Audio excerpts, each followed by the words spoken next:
তো hello guys, welcome back to my new blog. তো আজকে এসেছিলাম কাজে, বাড়ি থেকে 100 কিলোমিটার দূরে, মানে আমি যে রুমটা থাকি ওই রুম থেকে মুম্বাই থেকে 100 কিলোমিটার দূরে। এটা মুম্বাইয়ের বাইরেই, এটা গ্রামের মতো এলাকা। এই এলাকায় দেখো সাইডে কেমন ঝর্ণার মতো কেমন জল বেয়ে আসছে।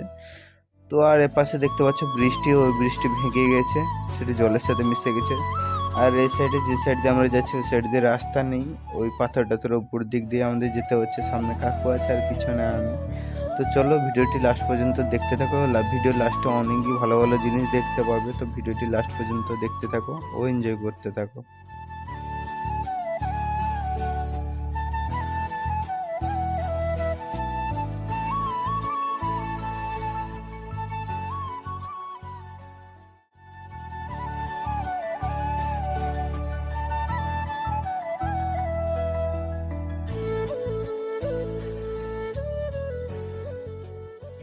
তো গাইস তোমরা কমেন্ট করো এরকম যে জল পড়ছে কেমন লাগছে। কাকুদের ভিডিও বানাতে সেখানে দাঁড়িয়ে পড়লো, কিন্তু আমি তো তোমাদেরকে দেখাচ্ছি।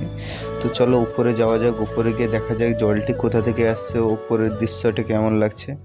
তাই আর সামনের সাইডে কী গাড়ি জানি না, ট্রাকে লোড হয়ে যাচ্ছে। আর পাশে সূর্য ডোবারও টাইম হয়ে গেছে, সময়টা ছিল 4:30-5টা হয়ে গেছিলো, সেই টাইমে আমি ভিডিওটি বানাচ্ছিলাম।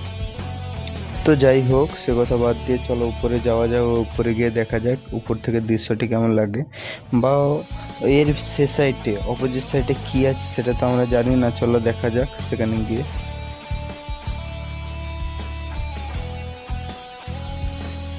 এখানে আর ওঠার জায়গা নেই, তাই কিছু না করে এই পাথরের উপর দিয়েই উঠতে হবে। দেখে একটু যদি ভেঙে যাবে তাহলে নিচে পুরো ডাইরেক্ট। কোনো মতে সেখান থেকে উঠে পড়লাম। দেখো নিচের দৃশ্যটা দেখো কেমন পাথরের রাস্তা করেছে, রাস্তা নয় পাথর দেওয়াল ভেঙে গেছে, তারপর দিয়ে উঠে চলে এলাম। আর এর পাশে দেখো কত অপূর্ব জায়গা, সাইডেই এটা কি বন জানি না, কিন্তু এখানে একটা জিনিস দেখলাম, এখানে শিবের ছবি দেওয়া আছে, মানে এখানে পুজো টুজো হয় বা কিছু হয় নিশ্চয়ই, সেই কারণে এখানে শিবের ক্যালেন্ডার টাইপের ছবি দেওয়া আছে, অ্যালবাম। আর এই সাইড দেখো এটা একটি নদী, নদী এখানে বাঁধ করা আছে হালকাভাবে যাতে জলটা বেরিয়ে যায়।